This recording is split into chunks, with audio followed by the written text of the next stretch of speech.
Friends, ఢిల్లీలోని కైలాష్ హిల్స్‌లో ఒక ఇండియన్ రెవెన్యూ సర్వీసెస్ ఆఫీసర్ కూతుర్ని చాలా దారుణంగా ఒక వ్యక్తి చంపేశాడు. అయితే ఆమెను శారీరకంగా ఆమె పైన దాడి చేసి చంపేయడం జరిగింది. ఆమెను బలవంతంగా శారీరకంగా వాడుకున్నాడు కూడా. అసలు ఏం జరిగింది అనేది గనుక చూస్తే విస్తుబోయే విషయాలు జస్ట్ 15 మినిట్స్‌లోనే మొత్తం కథంతా మారిపోయింది. అసలు ఏం జరిగిందంటే వీడు ఎక్కడి నుంచి వస్తున్నాడో తెలుసా? దిమ్మ తిరిగిపోవాల్సిందే. వీడు ఎక్కడి నుంచి వస్తున్నాడంటే వీడు రాజస్థాన్‌లోని అల్వార్ అనే ప్రదేశం నుంచి వస్తున్నాడు. అక్కడి నుంచి ఏం చేసి వస్తున్నాడని అడిగితే అక్కడ కూడా ఒకరిని చంపేశాడు. ఎవరిని చంపాడంటే తన సొంత స్నేహితుడి భార్యని చంపేశాడు.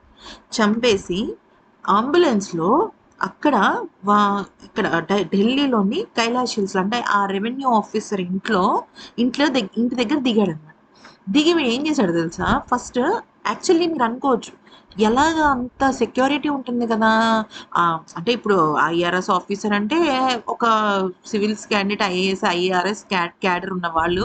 మరి ఎలాగ ఇంత కట్టుదిట్టంగా లేకుండా వాళ్ళు ఎలాగా అని మీరు అనుకోవచ్చు కదా! మ్యాటర్ ఏంటంటే వీడి పేరు రాహుల్ మీనా. అయితే వీడు ఏంటంటే వీడు అంతకు మునుపు అంటే దాదాపుగా నెలన్నర క్రితం వరకు ఆ ఇంట్లోనే పనివాడిగా పనిచేశాడు. సడన్‌గా వీడు చేసే పనులను గుర్తించి వీడిని పనిలో నుంచి తీసేశారు. కరెక్ట్‌గా 1 ½ మంత్ అంటే 6 వీక్స్ ముందు. తీసేస్తే వీడు అది తట్టుకోలేకపోయాడు. అసలు వీడిని ఎందుకు తీసేశారంటే వీడు ఇంట్లో కూర్చొని పని చేయకుండా betting apps, gamblings apps, gaming apps అంటే డబ్బులు మోసం చేసేసే యాప్స్ ఇవన్నీ ఆడుతూ 7,00,000 అప్పు చేసేసాడనమాట. వీళ్ళ నాన్న చాలా మంచివాడు. వీళ్ళ నాన్న ఒక ప్రభుత్వ ఉద్యోగి. అయితే కొడుకు కొంచెం దారి తప్పుతున్నాడని తెలుసుకుని, సర్లే ఇంకొక గవర్నమెంట్ అధికారి ఇంట్లో ఉంటే మేబీ జరుగుతుందేమో, బాగుపడతాడేమో అని చెప్పి వీడిని తీసుకొచ్చి ఈ ఐఆర్ఎస్ ఆఫీసర్ ఇంట్లో పెట్టడం జరిగింది. మరి వీడు ఏం చేశాడంటే స్పేర్ కీస్ ఎక్కడ ఉంటాయి, సెక్యూరిటీ వాళ్ళు ఏ ప్లేస్లో ఉండరు అనే విషయాలన్నీ తెలుసుకుని నేరుగా కీ ఓపెన్ చేసేసి ఆ అమ్మాయి గదిలోకి వెళ్ళిపోయాడు. ఆ అమ్మాయి గదిలోకి వెళ్ళిపోయిన తర్వాత నిజానికి వీడు ఆ అమ్మాయి గదిలోకి వెళ్ళాల్సిన అవసరం లేదు. వీడు ఏం చేయొచ్చు, నేరుగా ఆ లాకర్ ఉన్న గదికే వెళ్ళొచ్చు. కానీ వీడికి తెలుసు ఆ లాకర్ ఓపెన్ అయ్యేది ఆ అమ్మాయి ఫింగర్ ప్రింట్తోనే అని. అందుకని ఆ అమ్మాయి దగ్గరికి వెళ్ళాడు. యాక్చువల్లీ అప్పుడు టైం మార్నింగ్ 6:30 అయింది. సాధారణంగా దొంగతనాలు, కూని ఇవన్నీ ఎప్పుడు జరుగుతాయి? అర్ధరాత్రులు లేకపోతే తెల్లవారుజామున అలా జరుగుతాయి. కానీ ఎర్లీ మార్నింగ్ జరిగింది ఇది. అప్పుడు ఈ ఐఆర్ఎస్ ఆఫీసర్ వాళ్ళ మిసెస్ ఇద్దరు జిమ్కి వెళ్ళారు. ఈ అమ్మాయి ఐఐటి గ్రాడ్యుయేట్ అనమాట. అంటే ఐఆర్ఎస్ కూతురు ఐఐటి గ్రాడ్యుయేట్ అంటే ఐఐటి చదివింది ఆ అమ్మాయి. నెక్స్ట్ సివిల్స్కి ప్రిపేర్ అవుతుంది వాళ్ళ నాన్నగారు లాగా. అయితే ఏమైంది ఇంకా సరే అని చెప్పి ఆ అమ్మాయి ఏంటి నువ్వెందుకు వచ్చావు ఇక్కడికి, ఇంత దొంగతనంగా ఎందుకు వచ్చావు, నేను తీసేశారు కదా పనిలో నుంచి అని అరుస్తుంటే, నువ్వు అరవద్దు, నీ దగ్గర ఉన్న డబ్బు నగలు ఇచ్చేసేయండి, నేను ఇవ్వను అంటారు. ఎవరైనా అంతే అంటారు కదా.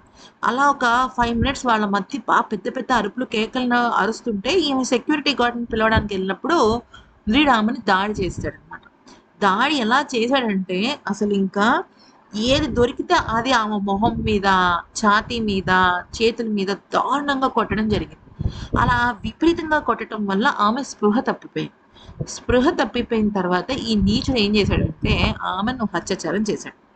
చేసిన తర్వాత బలవంతంగా ఆమె రూమ్ నుంచి వేరే లాకర్ ఉన్న రూమ్‌కి తీసుకువెళ్ళి ఈడ్చుకెళ్ళి ఆమె చనిపోయింది కదా! అంటే ఆల్మోస్ట్ అన్‌కాన్షియస్‌లో ఉందామె. ఆమె వేలి ముద్రను పెట్టి లాకర్ తెరిచి రూ. 3,50,000 అక్కడ నగదుంటే అది పట్టుకొని పారిపోయాడు. అంటే ఎలా వెళ్ళిపోయాడంటే బట్టలు మార్చుకుని వేరే సిమ్ పారేసి అవి కొత్త సిమ్ పెట్టుకొని మాట్లాడుకుంటూ వెళ్ళిపోయాడు. కానీ ఇమ్మీడియేట్‌గా ఆల్మోస్ట్ ఒక 20 అవర్స్‌లోనే పోలీసులు పట్టుకున్నారు. ఇదంతా కూడా అంటే ఆమెను కొట్టటము, ఆమెను శారీరకంగా హింసించటము, ఆమె వేలు ప్రింట్ పెట్టుకొని తినడం అన్నీ పావుగంటలు అయిపోయాయి. కట్ చేస్తే 10 మినిట్స్ తర్వాత వాళ్ళ మమ్మీ డాడీ వచ్చారు. వచ్చేసరికి ఇంకా ఆ అమ్మాయి అలా ఉంది అన్‌కాన్షియస్‌లో ఉందని చెప్పి తీసుకెళ్ళేసరికి ఆ అమ్మాయి చచ్చిపోయి ఉందనమాట. అంత దారుణంగా కొట్టాడు వీడు. నీచుడు.